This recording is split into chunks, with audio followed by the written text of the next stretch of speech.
भगवान परशुराम जी की कथा। दोस्तों, हिंदू धर्म में बहुत से लोग भगवान परशुराम के बारे में नहीं जानते होंगे। भगवान परशुराम किसके अवतार हैं और उनका जन्म कब और कहां हुआ, आइए भगवान परशुराम से जुड़ी कुछ महत्वपूर्ण बातों को जानते हैं।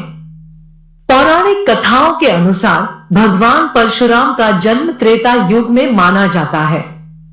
त्रेता युग को रामायण काल भी कहा जाता है।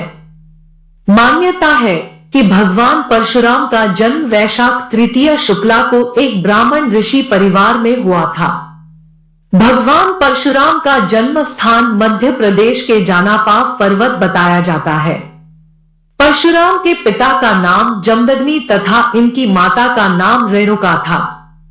परशुराम श्री हरि विष्णु के छठे अवतार माने जाते हैं।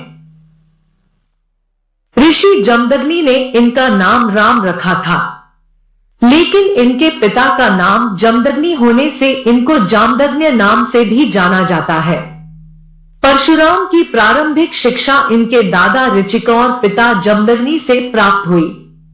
परशुराम को शास्त्रों का ज्ञान था, साथ ही परशुराम शस्त्र कला में निपुण थे।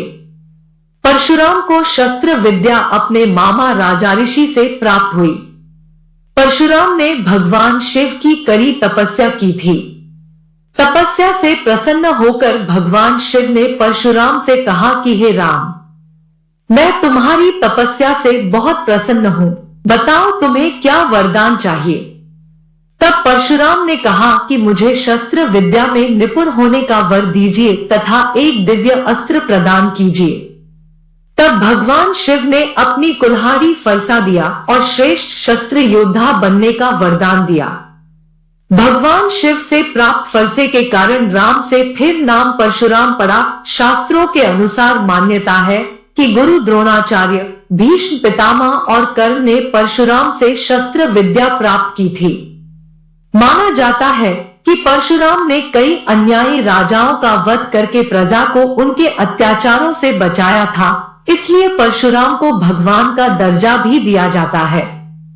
हिंदू शास्त्रों के अनुसार मान्यता है कि परशुराम ने कुल 21 बार क्षत्रिय वंश का संहार किया था और धरती को क्षत्रिय विहीन कर दिया था।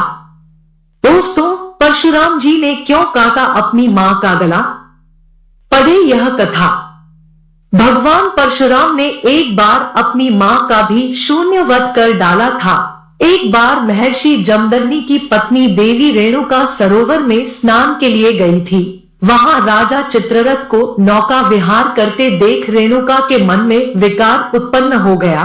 यह विकार देख ऋषि जमदग्नि को अत्यंत क्रोध आया। ऋषि जमदग्नि ने क्रोधवश अपने पुत्रों को माता रेणुका का वध करने का आदेश दिया, पर मां से मोह के कारण एक भी पुत्र यह ना कर सका। इससे ऋषि का क्रोध और भी ज्यादा बढ़ गया और उन्होंने अपने सभी पुत्रों को बुद्धि विवेक से मार जाने का शाप दिया। इसके बाद जब उन्होंने रेणुका के वध का आदेश परशुराम को दिया तो पिता की आज्ञा का पालन करते हुए परशुराम जी ने अपना परशु उठाकर रेणुका का सिर धड़ से अलग कर दिया। यह देख परशुराम के पिताजी उन पर प्रसन्न हुए और उन्हें 3 वरदान मांगने को कहा। पिता के कहे अनुसार परशुराम जी ने उनसे 3 वरदान मांगे। पहला, माता को फिर से जीवित करने का, दूसरा भाइयों की बुद्धि ठीक करने का और तीसरा दीर्घायुजय होने का। पिता ने परशुराम को तीनों ही वरदान दिए, जिसके बाद परशुराम जी सदा के लिए अजय और अमर हो गए। दोस्तों, वीडियो अच्छा लगा हो तो लाइक करें, शेयर करें, चैनल को सब्सक्राइब करना ना भूलें। धन्यवाद।